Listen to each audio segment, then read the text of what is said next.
Quand la plupart des gens entendent le mot tantra, ils pensent tout de suite au mot sexe. Et pourtant, ils n'ont aucune idée de ce que c'est. Mais c'est quoi le tantra en fait? Et quel est le rapport avec le sexe? Cette vidéo a pour but d'être simple et de vous donner les grands principes du tantra pour que vous puissiez comprendre de quoi il s'agit. Je vais aussi vous expliquer pourquoi le tantra est intéressant pour un homme et quelle est sa place dans le tantra. Et restez bien jusqu'au bout de la vidéo, je vous donnerai des exemples concrets de ce que ça peut changer pour vous en tant qu'homme dans votre vie intime. L'origine du tantra, déjà, qu'est-ce que c'est? Le tantra, ça vient d'Inde. C'est un ancien chemin spirituel indien. Le mot tantra signifie tissage. Et là, je vous invite à visualiser dans votre tête les anciens métiers à tisser, où on pouvait créer des tissus d'une longueur illimitée. Et bien là, l'idée, ça va être ça. Ça va être de tisser et d'augmenter notre champ de conscience ordinaire. Un petit peu comme toutes les approches spirituelles. Mais le but du tantra, c'est quoi? Un petit peu comme toutes les pratiques spirituelles, c'est de se sentir connecté et en harmonie avec tout l'univers, avec la vie en fait. Parce que souvent dans notre expérience d'être humain, on peut se sentir un peu séparé, un peu seul, un peu déconnecté en fait. Et l'idée c'est ça, c'est d'aider les gens à se sentir connectés à eux-mêmes, connectés à leur partenaire et connectés à la vie et à l'univers en général. Donc le tantra, c'est simplement ça. C'est une pratique spirituelle pour se sentir plus connecté, plus en harmonie avec tout et moins seul, moins déconnecté. Ça donne quoi concrètement, la vision de la vie d'un tantrika? Un tantrika, c'est quelqu'un qui pratique le tantra. Imaginons, je me balade dans une forêt et en face de moi, je vois un chêne. En tant que tantrika, je ne vais pas juste voir ce chêne-là. Je vais voir tout le processus de vie du chêne, depuis son origine, quand c'était un simple gland, jusqu'à sa mort, quand une tempête va l'abattre. Et au-delà de voir tout son processus de vie, en voyant ce chêne unique, je vais voir tous les chênes, toute l'espèce chêne. Parce qu'en lui, il porte l'ADN et le patrimoine de tous les chênes. Donc je vais voir toute son espèce. Et je vais même voir la représentation de la nature en soi. Donc quelque chose de beaucoup plus global que juste voir un simple chêne. Et cette vision-là du chêne, qui n'est donc pas unique, je vais l'appliquer à l'être humain. C'est-à-dire que quand je vais voir une femme, je vais voir l'intégralité de cette personne. Depuis sa naissance jusqu'à sa mort, toutes les facettes de cette personne en soi. Mais je vais aussi et surtout voir la représentation de l'énergie féminine, de la femme avec un grand F. Et ça va être pareil pour un homme. Quand je vois un homme, au-delà de voir cet individu en face de moi, de voir toutes les facettes de lui, depuis sa naissance à sa mort, je vais voir l'homme avec un grand F. Je vais voir l'énergie cosmique masculine qu'il incarne. Cet homme incarne et représente tous les hommes en face de moi. Pour bien comprendre le tantra et ses liens aussi avec la sexualité, je vais vous présenter 3 concepts clés. Le premier qu'on vient un petit peu d'évoquer, c'est cette polarité homme-femme, qui reprend un petit peu le yin et le yang du taoïsme. L'idée, c'est donc de dire qu'il y a 2 énergies, 2 polarités. Une énergie féminine, qui est incarnée par la femme, qu'on va appeler la Shakti, c'est la déesse féminine, et une énergie masculine, qui est incarnée par l'homme, qui est donc Shiva. Shiva, c'est le dieu masculin. Donc on a Shakti, la femme, et Shiva, l'homme. Et le but du tantra, vous vous rappelez, c'est de sentir ce sentiment d'unité et d'harmonie, et plus de séparation. Et ça, on va l'avoir en fait en réunissant ces 2 pôles, ces 2 énergies, féminine et masculine, où là, on va pouvoir avoir cette harmonie. Donc en tantra, le rôle de l'homme et le rôle de la femme, ils sont très importants. Et en tantra, on reconnaît bien que chaque personne a à l'intérieur de soi les 2 énergies, féminine et masculine, et qu'il doit aussi travailler à s'y connecter. Ensuite, en tantra, le corps, c'est vraiment la clé de voûte spirituelle. Et ça change beaucoup de nombreuses autres pratiques, où on va être que dans la tête, que dans des méditations par exemple. En tantra, on considère que notre corps possède un potentiel de puissance inexploité d'ordinaire. Et l'idée du tantra, ça va être de déployer ces énergies qui sont à l'intérieur de notre corps, justement, pour donc d'abord les réveiller à l'intérieur de nous, et ensuite les faire circuler, pour se sentir connecté à tout, et sortir un petit peu de cette vie ordinaire qu'on peut vivre. L'autre concept clé en tantra, c'est que cette énergie colossale qui est à l'intérieur de nous, à l'intérieur de notre corps, cette énergie de vie, c'est la même que l'énergie sexuelle. Bah oui. L'énergie colossale de notre corps, elle est d'origine sexuelle. Et cette énergie de vie, on l'appelle la Kundalini. C'est un mot que vous avez peut-être entendu. Et c'est ça qu'on va travailler en tantra, sa Kundalini, son énergie sexuelle, qu'on représente souvent par un symbole de serpent.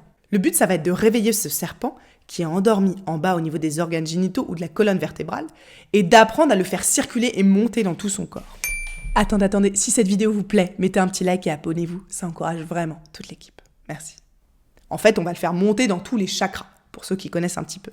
Donc le but en tantra, c'est en tant qu'individu d'aller réveiller cette énergie de vie, cette pulsion de vie, cette pulsion de sexualité qu'on a en nous, pour s'y connecter et pour pouvoir la travailler. Parce que c'est elle qui va vraiment nous donner le sentiment d'être humain, d'être vivant, et en même temps de nous connecter, aussi bien à nous-mêmes qu'à un partenaire, qu'à toute la vie en fait en soi. Donc c'est pour ça que le sexe, c'est très important en tantra. Non seulement parce qu'on considère que ce sentiment d'harmonie et d'unité, on l'obtient en réunissant le principe féminin et le principe masculin, et non seulement parce qu'on considère que l'énergie sexuelle, c'est l'énergie de vie. Donc pour ces deux raisons, la sexualité est au cœur de la pratique tantrique. Donc ça donne quoi concrètement quand on fait l'amour? En fait, l'acte sexuel tantrique n'a pas grand-chose à voir avec l'acte sexuel qu'on connaît ordinairement. Parce qu'en fait, ça va pas être José qui fait l'amour à Micheline. Ça va être l'homme avec un grand H, Shiva, qui fait l'amour à la femme avec un grand F, Shakti. Donc ça va vraiment être la rencontre de deux univers, de deux partenaires qui vont se brancher l'un sur l'autre. Et pas du tout une simple rencontre des organes génitaux. On essaye d'avoir une connexion la plus totale avec l'autre.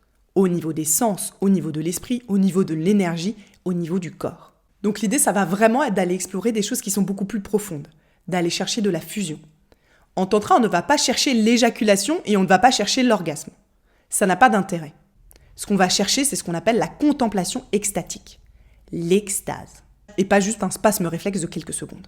On va chercher vraiment ce moment où on a l'impression de perdre son corps, d'être connecté à tout, de ne plus avoir de frontières, de ne plus avoir de barrières, d'être connecté à son ou sa partenaire à un niveau différent et de se sentir en même temps connecté à tout l'univers. C'est ça l'extase. En tantra, la notion de temps est aussi très différente. Et ça donne aussi qu'en tantra, on va travailler son énergie sexuelle donc pour qu'elle ne reste pas au niveau des organes génitaux. Ça va permettre concrètement de jouir sans forcément utiliser ses organes génitaux. Parce qu'une fois qu'on est connecté à cette énergie sexuelle, on peut la faire bouger différemment. Et pas juste en caressant le clito ou en ayant une stimulation de la verge. Et ça crée ce qu'on appelle des orgasmes tantriques. Par exemple, moi je peux jouir sans contact physique, en restant totalement habillée. Je vais me connecter à un homme, à une autre personne, qui va me permettre de faire bouger mon énergie sexuelle, ma kundalini, pour me déclencher de la jouissance et même un orgasme tantrique, sans même avoir besoin de cette stimulation des organes génitaux. Maintenant, je vais vous donner aussi quelques exemples très concrets de ce que ça change quand on fait l'amour en tant que tantrika. En premier, on a un rapport au temps qui est ultra différent, puisque le but n'est pas l'éjaculation, ni même l'orgasme, mais vraiment de travailler la connexion et la contemplation extatique. Donc on va avoir des rapports sexuels qui sont très longs, en général autour de 2 heures. Alors ce n'est pas 2 heures de mouvement et de pénétration avec des rythmes effrénés, pas du tout. On va alterner les rythmes et les mouvements, avec même des moments qui peuvent être des moments de somnolence ou de vraie pause. Donc le but c'est vraiment d'exclure toute hâte. Et ça se voit même au moment de la pénétration. C'est-à-dire que contrairement à la sexualité classique, la femme n'est pas pénétrée. C'est la femme qui va absorber le lingam c'est le sexe de l'homme, à l'intérieur d'elle, pour vraiment que ce soit elle qui soit prête à cette pénétration. Donc elle absorbe le sexe sans être activement pénétrée. Donc le temps est un critère clé. Les rôles sont aussi un peu différents, puisqu'en tantra, quand on fait l'amour, c'est la femme qui a un rôle actif et qui va guider. En tantra, on voit ça comme une danse, où l'homme doit épouser les pas de sa partenaire. Imaginez une salsa inversée. C'est la femme qui va guider et l'homme qui doit suivre ses pas. Eh bien en tantra, c'est ça. Tout simplement parce qu'on considère que le rythme va varier d'une femme à l'autre, mais aussi pour une même femme d'un moment à l'autre. L'homme doit donc être très attentif pour suivre les pas de danse de sa partenaire, qui guide. Ensuite, en tantra, les positions sont aussi différentes, parce qu'on va chercher du confort, pour pouvoir se relaxer, se détendre et tenir très longtemps. Donc il n'y a pas de position très acrobatique. Le tantra, ce n'est pas du tout le Kama Sutra. Au contraire, on va utiliser des oreillers, on va utiliser des positions qui sont confortables, pour tenir potentiellement ces 2 heures ou ces 3 heures. En tantra, la pénétration est aussi quelque chose d'important, même si ce n'est pas obligatoire pour se connecter à l'énergie de sa partenaire. Et il y a des pénétrations qui se font même avec un pénis qui n'est pas totalement érigé. Et il y a même une pénétration avec un pénis mou, une verge qui n'est pas en érection. Et pour permettre de maximiser les chances d'avoir une pénétration efficace, le tantra propose beaucoup d'exercices aux hommes, pour justement avoir une bonne qualité d'érection. Et enfin, la dernière chose qui change très concrètement quand on fait l'amour tantrique, c'est qu'il n'y a pas normalement d'éjaculation. En tantra, on considère que c'est une perte d'énergie pour l'homme. Donc on va l'éviter, pour qu'il puisse conserver son désir, donc le désir qu'il a pour sa partenaire et pour la femme en général, et en même temps sa puissance sexuelle, pour qu'il puisse faire l'amour plus longtemps et plus de fois aussi. Le tantra, c'est donc une pratique sacrée. Et en général, dans toutes les pratiques sacrées, il y a des rituels. En tantra aussi, il y a beaucoup de rituels. Donc la sexualité va se parer de rituels. Ça va plus être quelque chose d'anodin, qu'on va faire à la va-vite comme ça. On va mettre de la conscience là-dedans. Et on le fait aussi avec des rituels. Je vais vous donner ici quelques exemples pour que vous puissiez vous en rendre compte. On a par exemple un rituel d'adoration du sexe de l'autre. Vraiment. Par exemple, le sexe féminin s'appelle la yoni. Donc il y a vraiment des rituels d'adoration de la yoni. Moi, je vais faire un rituel d'adoration de mon propre sexe. Et mon partenaire peut faire un rituel d'adoration de mon sexe. Et moi, à l'inverse, je vais faire un rituel d'adoration de sa verge à lui, de son lingam. Je peux le masser, je peux lui mettre des huiles, je peux le parfumer, je peux lui mettre des odeurs, pour lui montrer à quel point je vénère sa verge. Il y a aussi des rituels d'adoration du corps de l'autre, où on va montrer à l'autre à quel point on adore et on respecte et on vénère son corps parfait comme il est d'individu à lui, mais en même temps son corps qui incarne, encore une fois, le corps de tout homme ou le corps de toute femme. Par exemple, dans les rituels d'adoration du corps, un homme va pouvoir poser ses mains sur mes seins pour vénérer ce côté féminité et ce côté maternel de mon corps. Allez, je vous donne un autre petit rituel. Vous avez sûrement vu en Inde certaines personnes avoir un point au milieu du front, au niveau du troisième œil. Et bien en tantra, c'est quelque chose qu'on va reproduire, mais d'une façon un petit peu différente. À la fin d'un rapport sexuel, l'homme peut prendre un peu de liquide vaginal et le mettre au niveau du front de sa partenaire du bout du doigt, pour symboliser l'union et le moment de connexion qu'ils viennent de vivre. Et montrer que cette connexion des corps, elle a aussi été beaucoup plus loin. Elle a été spirituelle. Elle a été au niveau du troisième œil. Donc vous imaginez qu'on est très loin d'une simple rencontre des organes génitaux. On a fait l'amour avec toutes les parties de soi, quand on fait ce geste-là. En Inde, traditionnellement, il y avait même des adorations de groupe, des ascèses à 16. C'est-à-dire qu'on allait faire l'amour à 8 couples, 8 hommes et 8 femmes, qui allaient faire l'amour en cercle, tous ensemble, pendant des heures, pour justement canaliser cette énergie sexuelle ensemble. Alors là, le petit détail, c'était réservé bien sûr à certains initiés très avancés. On ne savait pas avec qui on allait faire l'amour. Les hommes tiraient un accessoire d'une femme dans une boîte et allaient rejoindre la partenaire à qui appartenait l'accessoire. Donc vous voyez qu'en tantra, on a une approche très différente de l'amour. On n'est pas dans une approche occidentale d'amour romantique forcément. On est dans une approche de l'amour qui est beaucoup plus universelle, qui est de se connecter à l'autre. Comme je peux aimer le ciel, comme je peux aimer la pluie, comme je peux aimer les plantes, comme je peux aimer et ressentir de l'amour pour cette personne en face de moi, qui va incarner toutes les femmes, par exemple. Mais alors, quel est l'intérêt du tantra pour un homme ? Déjà, la promesse du tantra pour un homme, c'est d'avoir une puissance sexuelle illimitée. Ouais, rien que ça. Oui, parce que l'idée, c'est vraiment d'aller s'affranchir de l'érection et de l'éjaculation. D'aller avoir des techniques qui, en fait, vont permettre de tenir en illimité si on le souhaite. Alors, renoncer à l'éjaculation fait peur à la plupart des gens. Ce que je veux dire ici, c'est que vous n'êtes pas obligé d'être du tout dans l'extrême. C'est tout à fait possible de conserver des moments d'éjaculation. L'idée peut être, par exemple, pour commencer, de juste rajouter des nouveaux rapports sexuels en plus, où il n'y aura pas d'éjaculation. Imaginons que vous faites l'amour 2 fois par semaine. Peut-être que vous pouvez rajouter un 3e rapport sexuel, donc que du bonus, où là, vous n'allez pas éjaculer, et où vous allez expérimenter quelque chose de différent. Comme ça, vous n'avez pas l'impression d'être frustré. Vous avez juste plus de sexualité. Le tantra vise vraiment à aider l'homme à développer sa puissance sexuelle, qu'on veut justement être illimité. Il y a donc de nombreux exercices en cas d'éjaculation précoce, ou dans le cas où l'homme a du mal à avoir et conserver une érection, pour l'aider à avoir des érections qui sont plus fortes et de meilleure qualité. Donc il y a un peu des propositions de pratique pour tous les cas, pour chaque homme. Ce qui est aussi intéressant en tantra quand on a un homme, c'est l'approche différente de l'âge. En tantra, loin de considérer qu'avec l'âge, les performances vont décroître, on considère que plus le temps passe, plus un homme est en mesure d'être endurant et de contrôler son énergie sexuelle. Donc plus c'est un meilleur amant. On mature avec l'âge en fait en tantra dans sa sexualité. On peut donc avoir des rapports sexuels jusqu'à la fin de sa vie et même très âgé, puisque théoriquement l'homme va comprendre comment économiser son sperme et moins éjaculer. Et il va conserver son désir sexuel et son envie de faire l'amour, quel que soit son âge. L'intérêt du tantra aussi pour un homme, c'est au niveau du désir, puisque théoriquement ça permet d'avoir un désir qui est quasiment illimité. Alors on parle pas là d'un désir en mode passion quand on va voir sa partenaire quand on a 20 ans, mais on parle vraiment d'un désir de faire l'amour, de se connecter d'une façon profonde, qui ça peut être conservé à tout âge, aussi bien homme que femme. Puisqu'en fait, quand on va voir sa partenaire, on va la regarder différemment. On va faire l'amour avec la femme, avec un grand F en général, et pas juste Micheline qui est en face de nous. Et le tantra peut aussi aider sa partenaire à avoir plus de libido. Donc ça aussi, c'est intéressant pour un homme. Il y a un petit fait qu'on relate souvent en tantra et que je vais vous partager. C'est de dire qu'apparemment, nous sommes la seule espèce où ce n'est pas l'hormone sexuelle féminine qui déclenche chez la femme le désir de faire l'amour.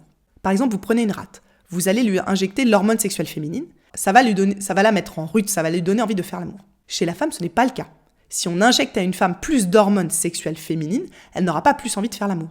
Ce qui donne envie de faire l'amour à une femme, c'est l'hormone sexuelle masculine, c'est la testostérone, qui est présente chez les deux.